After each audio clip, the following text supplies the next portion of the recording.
The gavel struck once sharp and final, echoing through the wood-paneled courtroom. My father's will reading was supposed to be a quiet affair, a moment of closure after his passing. Instead, it became a battlefield.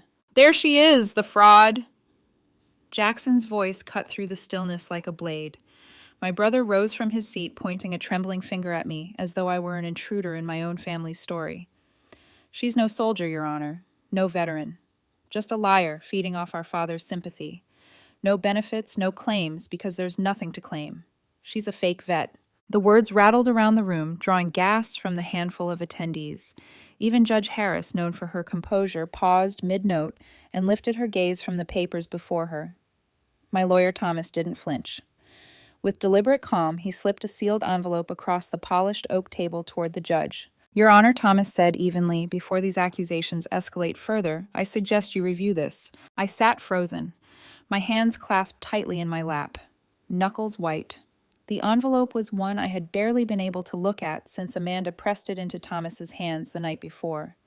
A secret I had carried in silence for years now, on the verge of exposure. As Judge Harris broke the seal, her eyes moved quickly over the contents. Slowly, her expression shifted from neutrality to surprise to something more cautious, almost reverent. She looked up, scanning the room before her voice cut through the tension. "Officers," she ordered, her tone low but firm, "seal this courtroom immediately." The bailiffs moved swiftly, locking the heavy doors, pulling shades over the windows. The sudden confinement pressed down on everyone, the air thick with confusion and suspicion. Jackson's face twisted, red blotches rising along his neck. "What the hell is this?" he barked. "Why are you treating her like she's some kind of—" "Silence, Mr. Horner."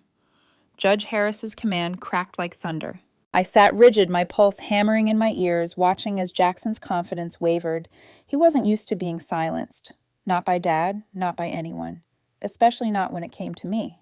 "Before I tell you how that envelope changed everything, I need you to understand why my brother's venom cut so deep and why my father's death unearthed not just grief, but decades of rivalry, resentment, and secrets, buried so carefully that even I sometimes forgot where they began. Growing up, we looked like a picture-perfect family to the outside world.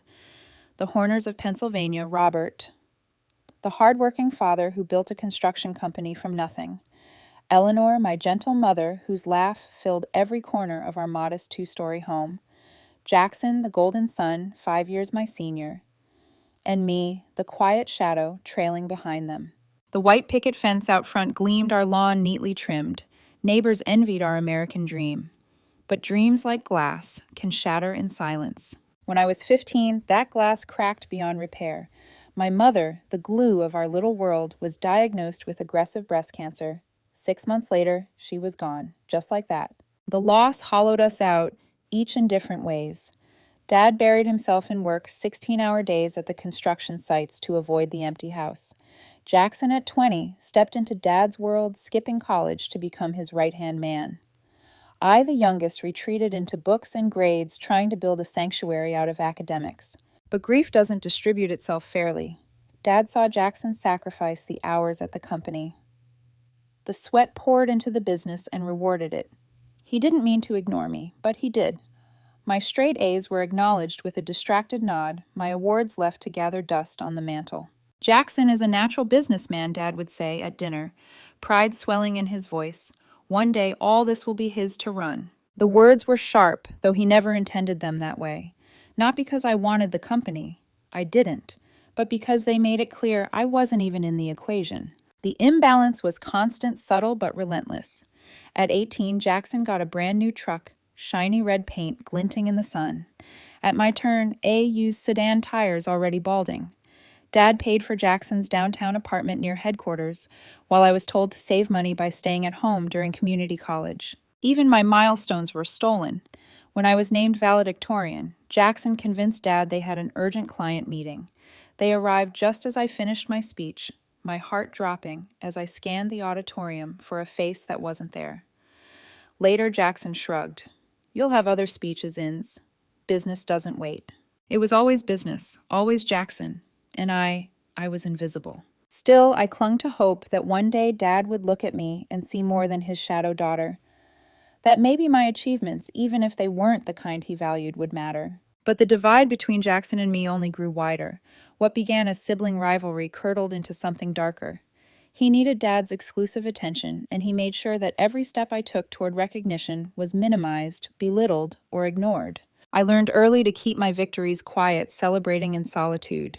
A scholarship to State University, honors in international relations, a minor in Arabic.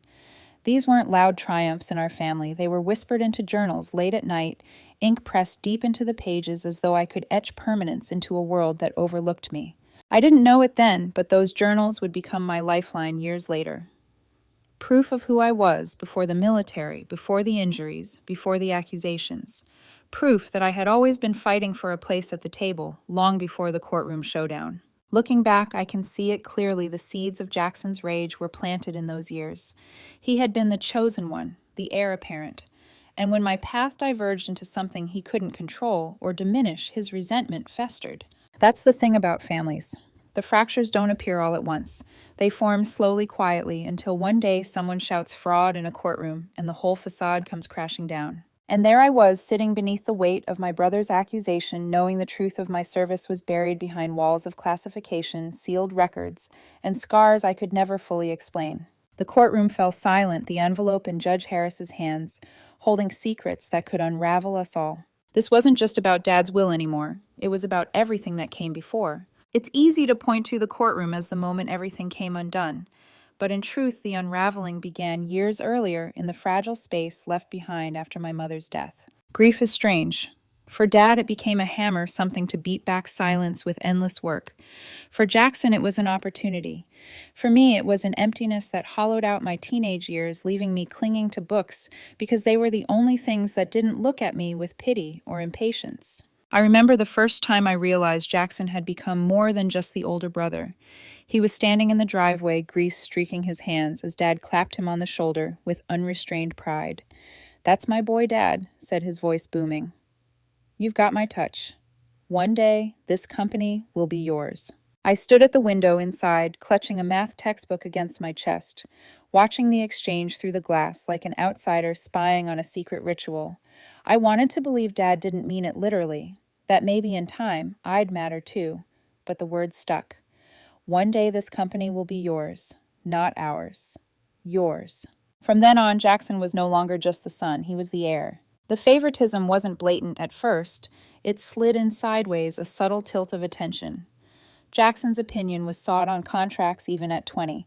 Mine at 15 was dismissed with a smile and a "that's nice, sweetheart" before the subject changed. At birthdays, the imbalance was sharper. Jackson's 18th brought him a sparkling new truck, red paint, so bright it caught every neighbor's eye. My 18th A used sedan engine, coughing, like an old man handed over with a distracted pat on the back. "Be grateful," Inns Jackson said smugly, tossing me the keys. "Not everyone gets wheels at 18. He leaned on his shiny truck, grinning as though I should bow in thanks. I swallowed my pride the way I always did. Gratitude was expected. Resentment was forbidden. But what cut deeper than the gifts were the stolen moments. When I graduated valedictorian, I spent weeks preparing my speech, imagining Dad's proud face in the crowd. But when I looked out from the stage, scanning the rows, all I saw was an empty space where he should have been. He and Jackson had chosen an urgent meeting with a client instead. They arrived just in time to clap politely as the ceremony ended. The sting was sharp and hot, but Jackson twisted the knife afterward. "What's the big deal?" "It's high school, not the Nobel Prize. Besides, Dad and I actually run things that matter." I remember standing there in my cap and gown, the gold tassel brushing my cheek, biting back tears until my jaw ached. That moment carved itself into me. It wasn't just neglect, it was dismissal. And yet I kept going. 2 years at community college on scholarship, then a transfer to State University, international relations with a minor in Arabic. I buried myself in academics, convinced that if I worked hard enough, if I achieved enough, maybe Dad would look at me differently. Maybe I could force recognition through sheer will. But distance only widened the chasm. Dad was at Jackson's side, expanding the business while my achievements were acknowledged through brief letters and occasional checks for tuition. When I called to tell him about my honors, he congratulated me distractedly, already rushing to a site meeting. Jackson, meanwhile, found ways to diminish even my victories. International relations, he scoffed one Thanksgiving. "So you're going to sit in fancy offices talking about peace treaties while the rest of us do real work." Sounds useful. He smirked across the table while Dad chuckled, not catching or ignoring the bite beneath the joke. That night, I wrote furiously in my journal ink, blotting the page. Why do I keep trying? Why do I keep hoping he'll see me when it's clear he never will? But hope is a stubborn thing. Sometimes I think Dad's blind spot was born of grief. Jackson reminded him of himself at that age, confident, practical good with his hands. I reminded him of Mom, bookish, introspective head, tilted toward the horizon instead of the ground beneath our feet. Maybe it was too painful to see her in me, when every glance at me was a reminder she was gone. That thought both comforted and wounded me. As years passed, Jackson's sense of entitlement hardened into arrogance. He walked through life with the assurance of someone who had been promised the throne, and he treated me as though I were nothing more than an interloper, another mouth at the dinner table, but not a contender in the family legacy. At my graduation from State University, Dad came alone. Jackson had urgent business finalizing some contract. Afterward, as we walked across campus, Dad said, "I'm proud of you, Inns." It should have mattered, and part of me wanted to clutch that small acknowledgement to treasure it. But another part of me saw it for what it was, a crumb tossed down from the banquet table where Jackson feasted daily. Later, I would learn how Jackson spun that day into another dismissal. She thinks she's a big shot because she speaks Arabic. Let's see if that pays the bills when she's back home begging for work, he joked to Dad's friends at the company. Even then, I knew Jackson's disdain came not just from arrogance, but from fear. Fear that one day someone might challenge his place. Fear that maybe, just maybe, Dad could see worth in me. But fear makes people cruel. The truth is, those years shaped me more than I realized. They taught me to endure slights in silence, to carry achievements without applause, to keep moving, even when no one was watching. They taught me resilience, not the kind born of pride, but the kind born of necessity. And in that crucible of neglect, a new path began to form, one that had nothing to do with construction companies or family legacies, one that would take me far from Pennsylvania, far from Jackson's shadow, and into a world where recognition wasn't inherited, it was earned. But before I could step onto that path, I had to shed the last illusions I held about my family. I had to accept that Jackson wasn't just a rival, he was determined to make me invisible. And Dad, whether through blindness or willful choice, was letting him. That realization didn't come in a single moment. It came in dozens of small ones: the empty chair at ceremonies, the dismissive jokes, the unbalanced gifts, the polite nods, followed by subject changes. By the time I graduated college, the pattern was so ingrained that I almost stopped expecting anything else. Almost. But there was still a stubborn ember burning inside me, whispering that there had to be more to life than being the forgotten daughter. That ember would soon catch fire in the most unexpected way through a chance meeting with a recruiter who painted a picture of purpose so vivid it would change the course of everything. But at the time, all I knew was this: I couldn't keep living in the shadows of Jackson's spotlight. I needed a way out. The campus lawn shimmered under the late spring sun. Students sprawled across the grass in groups, laughing about final exams and future plans. I had just left my last seminar at State University diploma nearly in hand when I noticed a small booth tucked near the library steps. A banner fluttered above it: U.S. Army serve with honor, serve with purpose. I don't know what pulled me closer. Maybe it was the uniformed officer standing tall with quiet confidence. Maybe it was the word purpose which struck a chord deep inside me, after years of feeling like an afterthought in my own home. "Interested in learning more?" the recruiter asked as I approached. She was Lieutenant Sarah Barnes, short-cropped hair, sharp eyes that missed nothing, a smile that was warm but firm. Maybe I admitted, "I study international relations. Arabic, too." Her smile widened. "Then we need people like you. People who understand more than just tactics, who understand people, cultures, languages. That's not something we can train overnight. You'd matter here. You'd matter." Those words lodged themselves into my chest like an anchor. I listened as she described the life structure challenge camaraderie, the chance to serve something greater than myself. For the first time, I imagined a future where I wasn't measured against Jackson, where my worth wasn't contingent on Dad's blind comparisons. I went home that weekend with pamphlets in my bag, heart racing. Dinner was tense from the start. Jackson was holding court as usual, boasting about a new contract he had helped Dad secure. I waited for a pause, then carefully cleared my throat. "I've decided," I began, hands tightening in my lap. "After graduation, I'm joining the Army." The silence was instant heavy. Dad froze mid-bite fork hovering. Jackson snorted, leaning back in his chair with mock amusement. The army, he repeated, laughter in his tone. Really, Inns. This is just another one of your little stunts to get Dad's attention. I kept my voice steady, though my pulse hammered. Not everything is about Dad Jackson. Some of us make choices because we believe in them, not because of what we stand to gain. He smirked, eyes glinting. Sure. Keep telling yourself that when you're scrubbing floors at boot camp. You'll last a week before you come crawling back. Dad finally set down his fork. His face was a mixture of fear and something softer, something I couldn't quite read. Are you sure about this, Ends? It's a big commitment. A dangerous one. I'm sure, I said, meeting his gaze. This is something I need to do. For me. For a long moment he just looked at me. Then his shoulders sagged slightly, and a hint of reluctant pride flickered in his eyes. Your mother would have been proud, he murmured so softly I almost missed it. The words settled deep, a rare gift I clung to, even as Jackson rolled his eyes. The day I left for basic training at Fort Jackson, Dad drove me to the bus station. His hug was tighter than I expected, his whisper rough against my ear. Be safe. Don't lose yourself out there. Jackson didn't hug me. He gave me a stiff handshake instead, the same one he used with contractors, and a sneer. Don't come running back when you realize how tough the real world is. I shouldered my duffel bag, walked toward the waiting bus. For the first time, I wasn't looking back. Basic training was everything Jackson swore it would be: brutal, relentless design to strip you bare. But where he imagined me failing, I thrived. The discipline suited me. The structure gave shape to the chaos I carried from home. For the first time, I was measured not by my family name, but by my grit. Push-ups until my arms trembled. Runs that left my lungs burning. Obstacle courses that tore skin from my palms. Every challenge hammered me into someone harder, sharper. And every time I wanted to quit, I heard Jackson's voice mocking me, and I pressed harder. Not because of him, but in defiance of him. It didn't take long before my superiors noticed. My language skills, my academic background, my ability to analyze quickly under pressure, they marked me for intelligence training.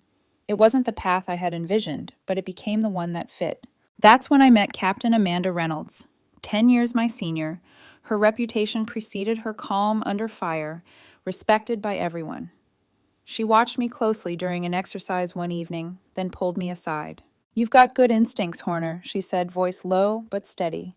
But more than that, you've got compassion. Don't lose that. It's rarer than you think in this line of work. Her words stayed with me, a counterweight to Jackson's endless dismissals. While I was building myself into someone new back home, the dynamic continued unchanged. Jackson's emails were scarce, and when they arrived, they carried more mockery than brotherly concern. Still playing Soldier 1 read, Hope the pay's worth it. Dad's letters were different. Tentative at first, then more frequent. Packages filled with my favorite snacks, photos of the house, little notes of encouragement scrawled in his rough handwriting. It wasn't full recognition, but it was more than I had ever received before. 2 years in, I deployed for the first time. I can't share details even now, but I was stationed near the Afghan-Pakistan border, working closely with locals, gathering intelligence that could shape operations. My Arabic gave me a bridge, and for the first time I felt indispensable. I wrote home when I could. Dad's replies came steady. Jackson's didn't. When he did send a line, it was perfunctory. Stay safe. Business is busy. But I told myself it didn't matter anymore. I had found purpose, recognition, a family of sorts in the unit that relied on me. What I didn't know then was how completely this decision, the one Jackson mocked, the one Dad half feared would transform not only my life, but the very foundation of our family. I thought I had left the rivalry behind in Pennsylvania, but rivalries don't die in distance. They wait. They fester. They twist into something darker. And as I would soon learn, the battle with my brother wasn't over. It was only beginning. War never unfolds the way you imagine it from pamphlets or recruiters' speeches. It isn't clean. It isn't cinematic. It seeps into your bones, reshapes you in ways that linger long after the battlefield fades. 2 years into my service, I learned that truth in the most brutal way. Our unit had been sent to the Afghan-Pakistan border, tasked with verifying intelligence on a high-value target. On paper, it was a reconnaissance mission. Quiet controlled a chance to confirm details before larger operations were launched. In reality, it became chaos. Amanda Reynolds was with me. By then, she wasn't just my commanding officer. She was my mentor, my anchor. She had the kind of calm that steadied even the rawest recruits. When she said, "We'll get through this," you believed her. The night of the attack began like any other. A pale dawn was just creeping over the horizon when the first explosion tore through our outpost. The ground shuddered, dust raining from the rafters. Shouts filled the air. "Contact east perimeter," someone screamed. Before we could regroup, a second blast rocked the building. I remember the deafening roar, the sudden weight of debris slamming down. My ears rang, my chest heaved, and through the haze I saw Amanda pinned beneath a beam, blood streaking her face. "Leave me," she ordered, her voice hoarse. "That's a direct command, Horner. Get to extraction." "With all due respect, ma'am," I panted, clawing at the beam with bare hands. "That's not happening." Gunfire rattled outside. Shouts. The acrid sting of smoke filled my throat. I dug, ignoring the burn in my arms, the panic screaming in the back of my mind. My world narrowed to one goal: pull her free. The building groaned like a wounded animal. Another explosion ripped closer. I threw myself over Amanda as shards of shrapnel tore through the air. Pain lanced across my back, white-hot and searing. Something heavy crushed my leg. The world tilted sideways, fading. Distant voices. When I woke again, it was in a hospital in Germany. Sterile lights above me. Tubes and machines buzzing softly. My body was a map of injuries, broken ribs, punctured, lung deep, lacerations in my leg, a traumatic brain injury that made every thought feel like wading through fog. "You're lucky to be alive," the doctor told me. Lucky. Amanda survived too. When she was strong enough, she came to see me. Her face pale, but her voice steady. She brought news that made my injuries feel simultaneously unbearable and worthwhile. "The intel we gathered before the attack was gold," she whispered, eyes locking onto mine. "Because of it, a major operation succeeded. Do you understand? Your actions saved lives, our team. Yes, but more than that. Maybe more than you'll ever know." I blinked, still groggy, words swirling around me like smoke, but no one. She held up a small velvet box. Inside lay a medal, one of the highest honors a soldier can receive. "You earned this," Amanda said. Her eyes glistened pride, mingling with something else, regret. The ceremony had been private. No cameras, no press. Only a handful of officers, with the clearance to know what had happened. The official story, the one the records would show, was far simpler. Honorable service medical discharge due to injuries. "Because of the classified nature of the mission," Amanda explained, "your file will be sealed. Even the VA won't have access. To the world, you'll look like any other veteran who served without incident. But you and I will know the truth." The words hit harder than the injuries. Recognition, yet invisibility. A sacrifice that would never be acknowledged publicly. I tried to smile, though my chest ached with every breath. I wasn't looking for recognition. But in the quiet of that hospital room, I realized how much I had wanted it. Not medals or headlines. Just proof. Proof that I mattered. Proof I could carry home, show Dad place in front of Jackson like a shield. Instead, I had nothing. My recovery stretched on months of surgeries, physical therapy, then cognitive rehab for the brain injury. Shrapnel remained lodged in my leg, a permanent reminder. Loud noises sometimes split my head open with migraines. I walked with a limp on bad days. Yet even as my body healed imperfectly, the silence around my service became its own wound. I couldn't tell Dad the details. I couldn't explain to Jackson why I came back scarred and limping, but with clean records. To them, it would look like I had done little more than paperwork. Amanda visited, often reminding me of one truth. You're part of something bigger ends. Even if no one else knows you know, that has to be enough. I nodded, but deep down I wondered if it ever really would be. When the day finally came for my discharge, the papers were simple: 8 years of service, honorable medical component. No details, no explanations, just a few lines on a government form. Amanda, now promoted to major, hugged me tightly. "If you ever need anything, you call me. We take care of our own. Don't forget that." I promised I wouldn't. But as I stepped out into civilian life again, duffel bag slung over my shoulder, I felt the weight of everything I couldn't say pressing down on me. I had gone to war and returned a ghost. Back in Pennsylvania, the town looked unchanged. The same quiet streets, the same 2-story house where Dad sat waiting. But I had changed. And though I didn't know it yet, that gap, the difference between what I had endured and what my family believed, would become the knife my brother used against me. The real battle wasn't behind me. It was waiting at home. Coming home after 8 years in the military was harder than I ever imagined. I had thought the hardest part was over, that surviving explosions, dragging Amanda out from under a collapsing wall, and enduring months of painful recovery were the ultimate tests. But nothing prepared me for the emptiness of civilian life. The army had given me structure. Wake up at Euro 500, run until your legs scream, train until you drop, eat, brief, execute. Every decision had been made for me, every hour accounted for. Now suddenly the world was wide open. Too open. I rented a small apartment in our hometown 20 minutes from Dad's place. The quiet felt unnatural, the walls pressing in, the silence screaming louder than gunfire ever had. Simple choices. What to eat, when to shower, whether to go outside, paralyzed me. My leg throbbed with old shrapnel, and sometimes in the middle of the night I woke drenched in sweat, ears ringing, as though another explosion had found me. Still, I forced myself into a routine morning runs as far as my leg would allow, afternoons, filling out job applications, evenings, visiting Dad. The first time I walked up his porch steps again, I expected the old stiffness between us. Instead, he opened the door, eyes crinkling with something almost like relief. He looked older, much older than the man I had left. Lines cut deep into his face, his once strong frame thinned. "Inns," he said, pulling me into a hug before I could even speak. The smell of sawdust clung to him still, though fainter now. "You're home." Those words, simple as they were, almost broke me. We fell into a rhythm. Dinner at his place a few nights a week. Porch swings under the stars. For the first time, he asked about me, not just superficial updates, but real questions. "I always worried about you over there," he admitted one night, voice low.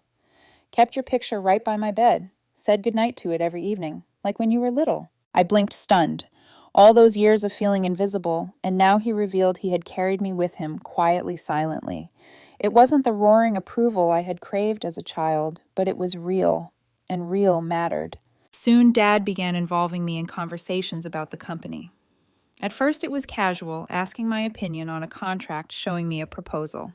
Then it grew. Management issues, hiring strategies, expansion debates. "You think like a leader," he told me one evening, sliding a folder toward me. "Maybe I didn't see it before, but the Army shaped something in you." I tried to deflect. "That's just the training talking." "No," he insisted. "It's you. The training just revealed it." The words warmed me in places that had been cold for years. But not everyone welcomed my presence. Jackson made his reappearance on Sundays, sweeping into Dad's house with his wife Kate and their 2 kids. He filled the room with his booming voice, talking about contracts, profits, and deals closed. When he noticed me looking over a proposal once, he smirked. "Playing CEO now ends. What's next? Teaching us how to march in straight lines." I forced a smile, just offering perspective. "Perspective from playing soldier doesn't mean you understand construction," he snapped, though his tone was coated in faux joviality. Dad's fork clattered against his plate. "That's enough, Jackson. Your sister served this country with honor. She's earned my respect and yours." The silence that followed was heavy, shocking. For the first time in my life, Dad had drawn a clear line. Jackson's eyes narrowed, face flushing red. He muttered something about needing to make a call and left the table early. After that, his visits became less frequent. Always an excuse, business trip, family obligations. But the truth was plain, he couldn't stand watching Dad give me what he once had exclusively. The distance between us grew sharper. He called less, spoke less, but when he did, his words dripped with venom. "Don't get comfortable, Enns. Dad humors you because he feels guilty. You're not cut out for this business." I told myself I didn't care, that the Army had taught me resilience, that his words couldn't hurt me anymore. But late at night, when the walls closed in, I found myself scribbling in my journal again. Lines sharp and angry. Why does he always need to make me small? Meanwhile, Dad's health declined. The man who once swung hammers with ease now struggled to climb the porch steps. "Doctor says it's my heart," he explained. "Jackson handles most of the business now." But when he said it, there was no pride in his voice, only weariness. I noticed the way he sighed after Jackson's visits, the way his eyes dimmed. And slowly he began leaning on me instead, not just for errands or companionship, but for something more intangible: trust. One evening he brought up an idea I never thought I'd hear. "I've been thinking about the company's future," he said, staring out at the fading sunset. "About legacy. Jackson. He's good at profits, but I worry. He's not the man I hoped he'd be." The words stunned me. For years, Jackson had been the heir. For Dad to question that meant the ground beneath us was shifting. I didn't push him. I just listened. But inside, a storm swirled, hope, fear, and a whisper of dread because I knew Jackson wouldn't let go of what he believed was his birthright. And I was right. As weeks passed, Dad occasionally mentioned meetings with Thomas, his attorney. He didn't share details, but I understood enough. He was making changes. Jackson must have sensed it too. His Sunday visits turned confrontational, his words sharper, his patience thinner. Twice he stormed in while I was there, demanding private conversations with Dad. When they ended, Dad looked exhausted, his hands trembling as he rubbed at his temples. "You okay?" I asked once, worry gnawing at me. He gave a tired smile. "Don't fret. I've lived through worse than your brother's temper." But I knew better. Jackson's rage wasn't just temper, it was desperation. And desperation can be dangerous. Still, I focused on the good. Dad and I laughed together more in those months than in all the years before. He told me stories of Mom he had never shared, filling in pieces of her I thought I'd lost. For the first time, I felt not just like his daughter, but like his equal. Yet beneath the warmth was a ticking clock. His health was failing, his will was changing, and Jackson was waiting coiled and ready to strike. I didn't know it then, but the final chapter of Dad's life would ignite the fiercest battle between my brother and me. A battle not just for a company, but for the truth of who we were to our father and to each other. Time has a cruel way of slipping through your fingers when you know it's running out. The signs of Dad's decline grew sharper with each passing week. His steps slowed, his breath came shorter, and the hands that once swung hammers with ease now trembled when lifting a coffee mug. He tried to downplay it, joking about getting old, but I saw the truth in the shadows under his eyes. One evening, after another doctor's appointment, we sat together on the porch swing. The cicadas buzzed loud in the humid Pennsylvania air, filling the silence between us. "Inns," he said, finally, voice rough. "I've been thinking a lot about the future, about the company, about you and your brother." My heart stilled. He rarely brought Jackson up anymore, at least not without a sigh. "I built Horner Construction on hard work, trust, and fairness," he continued. "But Jackson, he's different. More interested in profits than people. That's not the legacy I wanted." I studied his lined face, searching for what he wasn't saying. "Dad." He reached over, squeezing my hand with surprising strength. "You've got leadership in you. I should have told you that long ago. You see people, not just numbers. That matters more than you know." A lump caught in my throat. For years I had longed to hear words like these, and now they came at a moment that felt too late, heavy with finality. A few weeks later, he mentioned meeting with Thomas, his attorney. He didn't tell me specifics, only that he was making arrangements. But the way he looked at me afterward, the quiet resolve in his eyes told me enough. He was changing his will. Jackson must have sensed it too. His visits became increasingly hostile. He'd barge in without warning, demanding closed-door meetings with Dad, his voice carrying through the thin walls no matter how hard they tried to keep it down. One afternoon, after another, one of Jackson's stormy departures, I found Dad sitting alone in his study, his face pale, his hands trembling. "Did he threaten you?" I asked, anger rising in my chest. Dad shook his head, forcing a thin smile. "He's just scared. When people are scared, they lash out. Don't let it get to you." But I knew better.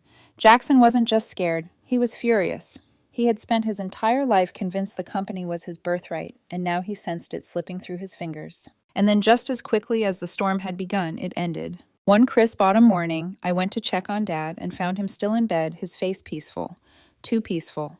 His chest didn't rise. His hand, when I touched it, was cold. A heart attack in his sleep, quiet, final. The grief hit like a punch to the gut. For so long I had lived with the ache of wanting his approval. Now, just when I had finally begun to feel seen, he was gone. The funeral was held in the little white church on Main Street, the same one where my mother's service had been. The sanctuary overflowed employees, clients, neighbors, friends. The air smelled of lilies and polished wood, the sound of muffled weeping filling the room. I stood near the front, accepting condolences, trying to hold myself together. Then Jackson arrived late, of course. Kate trailed beside him, immaculate in black, their children in tow. Jackson carried himself with calculated solemnity, as though he were starring in a performance of Grieving Son. During the service, he whispered constantly to business associates, his eyes darting more toward them than toward the casket. When it came time for eulogies, Jackson insisted on going first. He strode to the podium, shoulders squared, voice full of practiced sorrow. "My father was my role model," he began. "I sacrificed my own ambitions to stand by his side to help him build this company from the ground up. Everything I am, I owe to him, and I intend to honor his legacy by carrying forward what he started." His words painted him as the devoted son, the loyal heir. He mentioned me only in passing. My sister, who served away from home like I was a footnote, an absence rather than a presence. The bitterness coiled in my chest, but when it was my turn, I chose simplicity. I spoke of Dad's kindness, his work ethic, his stories of Mom that he had shared with me in his final months. I didn't boast or claim ownership of his legacy. I only spoke of the man I had finally come to know, the father who had seen me in the end. Afterward, at the reception, Jackson wasted no time making his first public dig. I was speaking quietly with Frank Williams' dad's oldest friend and former business partner when Jackson approached, with a glass of whiskey in hand. "Don't let her fool you," Frank Jackson said loudly enough for others to hear. "From what I understand, her time in the army was pretty cushy, pushing papers while real soldiers fought. Convenient, isn't it, that she came home without a scratch?" My face flushed hot, but I forced my voice to remain steady. "Everyone serves in different capacities, Jackson. Each role is essential." Sure, he smirked. "Just saying it's funny how some people play hero when they never even saw combat." Frank shifted uncomfortably, excused himself. I stood there, the weight of Jackson's sneer heavy on me. He didn't know the truth he couldn't, but his insinuations hit their mark. Later that night, alone in Dad's study, I sat surrounded by his photographs and mementos. One picture in particular caught my eye. Dad and me at my Army commissioning ceremony. His arm around my shoulders, pride shining in his eyes. It was proof that in the end he had seen me. Still, Jackson's words lingered like poison. If he was already questioning my service, what would happen when the will was read? Because I knew it now, deep in my bones, Dad had changed everything. And Jackson was about to find out.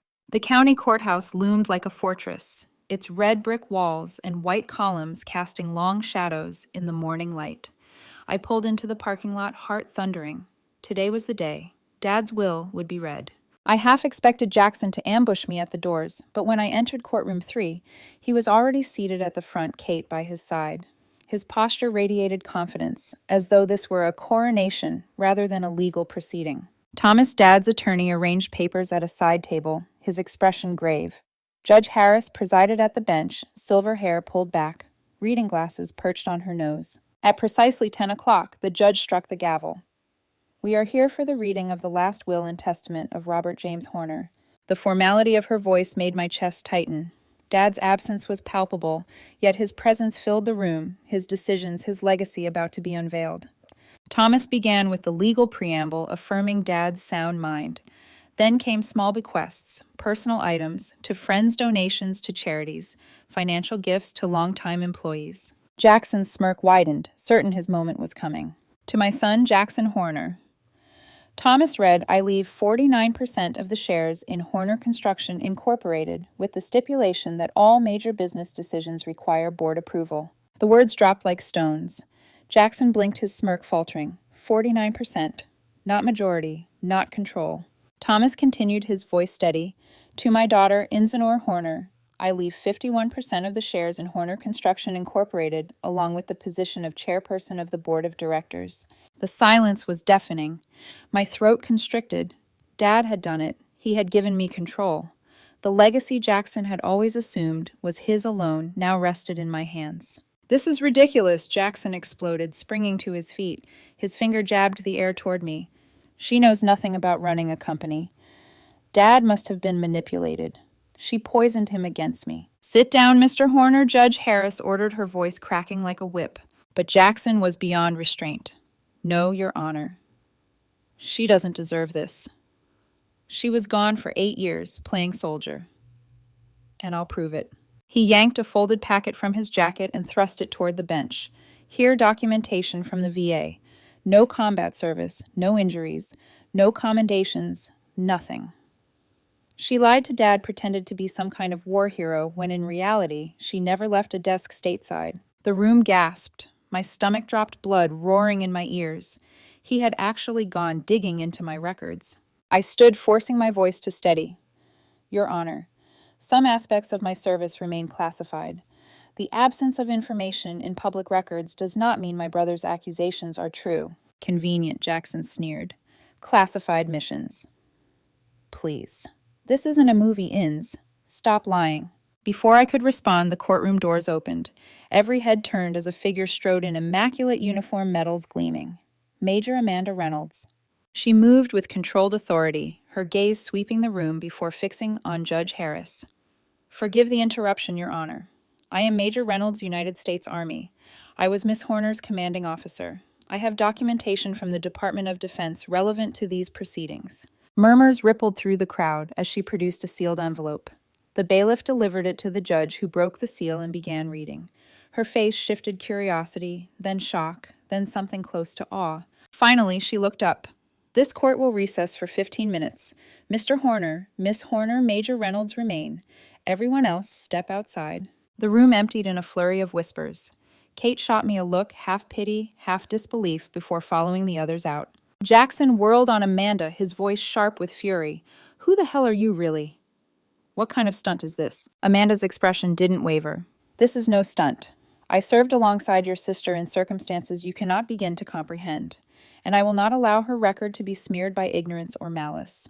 Judge Harris signaled to the bailiffs, "Seal the doors." Heavy locks clanged shut. The air thickened. The judge removed her glasses, fixing Jackson with a stare that stripped him bare. Mr. Horner, the accusations you've made against your sister are not only false, they are dangerously close to compromising national security. Jackson faltered, his bravado wavering. What? What do you mean? Judge Harris turned to me. Her voice softened. Miss Horner, the contents of this envelope confirm your service in classified operations of the highest sensitivity. Your actions saved lives and provided intelligence critical to our nation. You sustained severe injuries in the line of duty treated under protocols that remain sealed. For security reasons, your official record will never reflect the truth of your sacrifice. Her words sliced through me. To hear it spoken aloud in this room in front of my brother was overwhelming. Jackson's mouth opened and closed, no sound emerging. He looked between us, confusion and disbelief battling across his face. Amanda's gaze was steady. Your father was made aware of this through proper channels before amending his will. He knew exactly what his daughter had endured. He knew what kind of leader she had become. The color drained from Jackson's cheeks. His voice cracked when he finally managed, I didn't know. No, Amanda said coolly. You didn't, because you never asked. You assumed, and your assumptions nearly dishonored the very sibling you claim to care about. Judge Harris resealed the envelope, her tone final. Mr. Horner, unless you wish to pursue contempt charges, I suggest you cease these accusations immediately. Your father's will stands. The majority control of Horner Construction belongs to Miss Horner. Jackson sank into his seat, shoulders slumped. For the first time in my life, I saw him not as invincible, not as arrogant heir apparent, but as a man stripped of certainty, exposed and small. The gavel struck. Court is back in session. Judge Harris declared, her voice firm. We will complete the reading of the will without further interruption. The others filed back in, eyes wide with curiosity, but no explanations were given. The rest of the estate was divided, details fading into a blur as I sat there, heart pounding. Jackson avoided my gaze. Kate glanced between us nervously, as if realizing she was married to a man she no longer fully recognized. When the proceedings ended, Jackson stormed out without a word. Kate lingered briefly. I didn't know, she whispered, her voice trembling. I'm sorry for what he said. Then she hurried after him. Amanda placed a hand on my shoulder. You okay? I will be, I said, though my chest still heaved with the weight of everything revealed. Because in that sealed courtroom, the truth had finally surfaced. My father had known. Amanda had stood by me. And for the first time, Jackson had been forced to confront the reality he had spent his life denying. But the cost of that revelation was heavy. Families don't recover easily from battles like this. And as I walked out of the courthouse, controlling interest in Horner Construction, now mine, I wondered, had I won, or had I simply traded one war for another? The courthouse doors swung shut behind me, the autumn air biting against my cheeks. Reporters clustered outside, tipped off that something unusual had happened in courtroom 3. They peppered Thomas with questions, but he deflected smoothly. The will has been validated, he said firmly. Miss Horner will assume leadership of Horner Construction as per her father's wishes. No further comment. I kept my head down, Amanda at my side, as we slipped past the cameras. The battle inside was over, but a new war, the one of rebuilding, of proving myself, was just beginning. That night alone in my apartment, the silence pressed heavily. I should have felt triumphant. Instead, I felt exhausted. Jackson's words still echoed: fake vet, fraud, liar. Even though Judge Harris had shut them down, the sting lingered. Amanda stayed late, sitting across from me with a mug of tea. He won't try again, she assured me, not after the Department of Defense made it clear what's at stake. But I shook my head. Jackson doesn't let go. He's not built that way. Amanda's eyes softened. Then you need to be ready not for a fight, but for what comes after one. Healing, leadership, proving you can carry what your father entrusted to you. The next morning, I walked into Horner Construction as its new chairperson. Diane, the receptionist, who'd been there for 2 decades, rose from behind her desk with tears in her eyes and hugged me. Your father would be proud, she whispered. He talked about you all the time, you know. Kept every letter you sent from overseas in his desk drawer. The lump in my throat nearly undid me. All those years I thought I hadn't mattered, and all along Dad had held on to my words like lifelines. I settled into his old office, the scent of wood polish and leather still lingering. For a moment, I sat at his desk, running my hand across its surface, feeling both the weight of responsibility and the warmth of his trust. Jackson's office down the hall remained empty. He hadn't returned since the will reading. Thomas came by later with the final paperwork transferring control to me. Have you heard from him? I asked. Not directly, Thomas replied. His attorney called no plans to contest the will. Beyond that, silence. A week passed then, too. I dove headfirst into the work meeting department heads, reviewing projects, learning the ins and outs of a business I had once been excluded from. I launched the veteran hiring program Dad and I had discussed, a decision the board supported unanimously. Still, Jackson's absence gnawed at me. The silence wasn't relief, it was unfinished business. 10 days later, the phone rang. Jackson. His voice was subdued, stripped of its usual bravado. We need to talk, he said. In person. We met at a small coffee shop downtown Neutral Ground. He was already there, hunched in a corner booth, staring into his cup. When I slid into the seat across from him, he looked up, eyes rimmed with exhaustion. Thank you for coming, he muttered. I waited. He fidgeted with his mug, then finally spoke. I owe you an apology. What I said in court, the things I accused you of, they were out of line. I didn't answer, letting the silence force him to continue. I didn't know, he said at last. Not about your service, not about what you went through. Judge Harris, that DOD guy, they showed me enough to understand I was wrong. You could have asked me, I said quietly, instead of digging through my records, instead of humiliating me. Shame flickered across his face. I know, I was angry, desperate. Dad, he was supposed to leave the company to me. That was my whole identity. When he changed his mind, I couldn't accept it. I convinced myself you must have manipulated him somehow. That was easier than facing the truth. His words softened something in me. For the first time, I saw the fear beneath his arrogance. He had built his entire life around being the chosen one. When that identity shattered, so did he. Dad didn't reject you, I said gently. He just realized we both had strengths. Different ones. That's why you still have 49%. But not control, Jackson whispered. No, not control. We sat in silence, years of rivalry thick in the air between us. Finally, he asked, what happens now, with the company, I mean? That depends on you, I said honestly. I need you here. Your experience matters. There's room for both of us if you're willing to work with me, not against me. His eyes widened, as though he hadn't expected me to offer that olive branch. After everything I did, you'd still want me involved. You've built your life around this company. I won't take that away. But things will be different. Decisions will be collaborative. And the veteran program is non-negotiable. He nodded slowly, a flicker of something like relief crossing his features. I can work with that. It wasn't reconciliation, not yet, but it was a start. As the weeks turned to months, we found a rhythm. Jackson oversaw operations while I focused on strategy and company culture.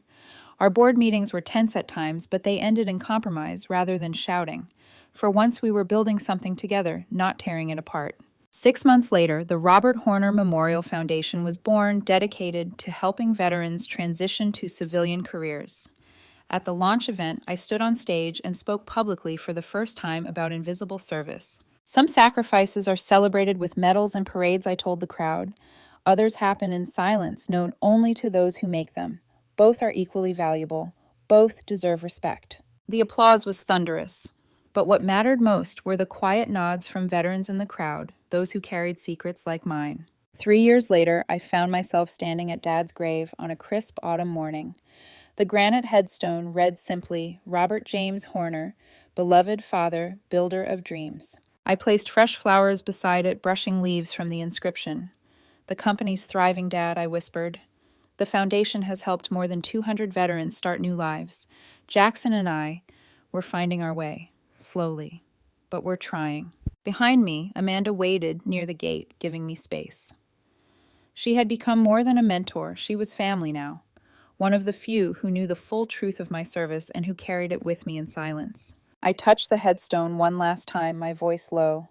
Thank you for finally seeing me, Dad, for trusting me, for reminding me that worth isn't about inheritance, it's about what we build even in the shadows. As I walked back toward Amanda, the autumn wind carried the scent of earth and wood smoke. My scars still ached, both visible and invisible. My bond with Jackson remained fragile, but I had found purpose. I had found recognition not in headlines or records, but in legacy Dad's mine and the lives I could help rebuild. Sometimes healing doesn't mean erasing the pain. Sometimes it means turning it into something that drives you forward. That was Dad's final gift to me, the chance to transform invisible wounds into visible change. And as I left the cemetery, hands steady on the gate, I realized something else. For years, I had fought to prove my worth to a family that couldn't see it. Now I no longer needed to. I knew who I was, and that was enough.